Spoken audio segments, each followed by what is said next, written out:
Hi, my name's PJ, and welcome to our short presentation. Have you ever wondered how the rich keep getting richer while broke people stay broke and the middle class seems to be shrinking? Well, this isn't nearly as mysterious as it may appear when you examine the specific differences in how broke people, the middle class, and the rich spend their money. Now, this is such a simple concept, yet so profound, it nearly knocked me out of my chair when I finally understood it. I'm going to show you exactly how the rich spend their money, and you can evaluate for yourself why they keep getting richer and the broke keep getting broker, and why the middle class remains so stressed out. Now, to get started, I'd like to review some financial terms we'll be using during this presentation. The terms that you need to be familiar with are cash flow, which means money you bring in, expenses, which means money you spend, assets. Now, this is the most confusing one. You're probably familiar with the traditional definition of an asset, which is something you own or have equity in. However, back in the 1990s, Robert Kiyosaki introduced us to a new definition of an asset in his groundbreaking Rich Dad, Poor Dad series of books. Robert taught us that an asset is something that pays you, and that's the definition we'll be using here. Liabilities is the last term, and it's defined as things that cost you money.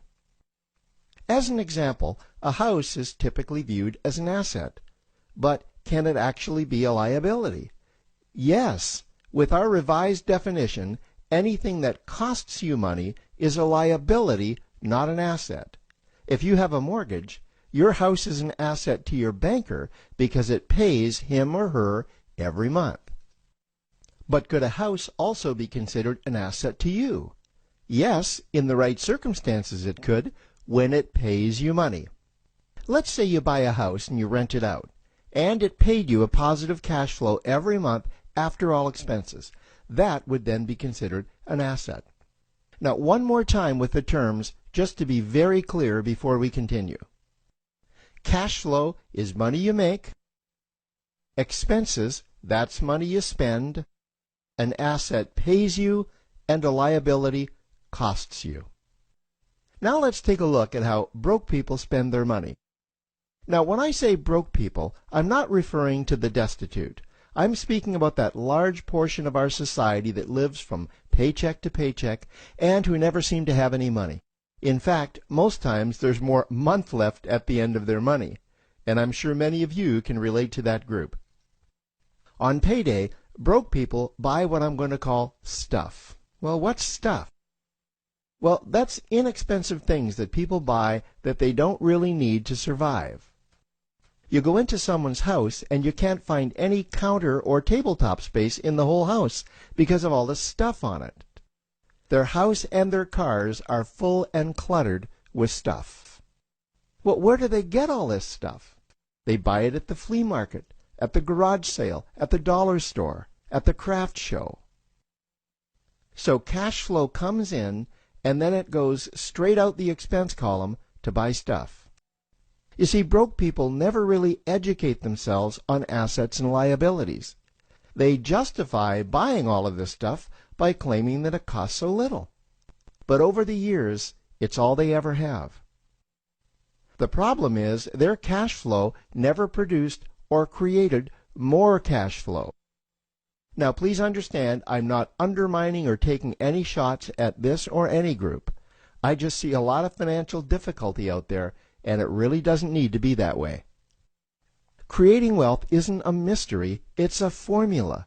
The only reason someone doesn't create wealth is because they either don't know the formula or they don't apply the formula. Now let's take a look at the middle class. The middle class is the group that society mistakenly thinks are rich. They're not. Yes, they typically earn a six-figure income, and many of them appear rich. But it's what they buy with their money that keeps them prisoners of the middle class. What they typically buy are liabilities. Remember the definition of a liability? Things that cost you. By buying liabilities, the money gets pushed up and out their expense column. Liabilities are items like cars, boats, houses, airplanes, credit card debt. Now let's see just how this happens. The middle class gets a nice paycheck, let's say $10,000 for the month. They then split that down the middle and they pay their monthly expenses with half, and with the other half they make a down payment on a new car.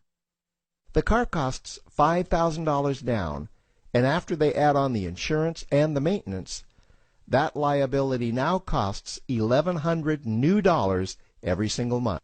A few months go by and they want a boat, then a vacation home, a Rolex watch on their credit card, a vacation on their credit card, and before you know it, their liabilities have raised their expense levels to near or above their income levels.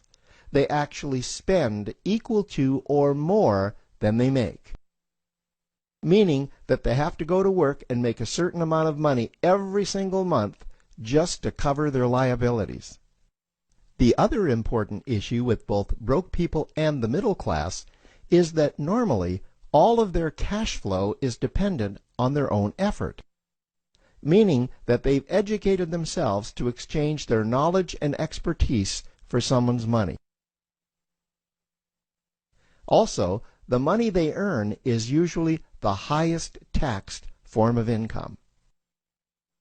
Here's an example. An attorney is knowledgeable about law, so people pay him or her in exchange for that knowledge on an hourly basis. The problem here is that if the attorney isn't sharing that knowledge with a client, then the attorney isn't making any money. This causes lots of stress and anxiety in their lives, and if you ever ask them to take an afternoon off to play golf with you, well, they very rarely can because of how much money it'll cost them to take that time off. On the surface, life's pretty good. The reality is that it's a roller coaster ride. That's the middle class.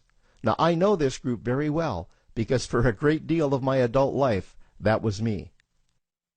Now let's take a look at how the rich people spend their money. Rich people acquire assets. Again, an asset is something that pays you.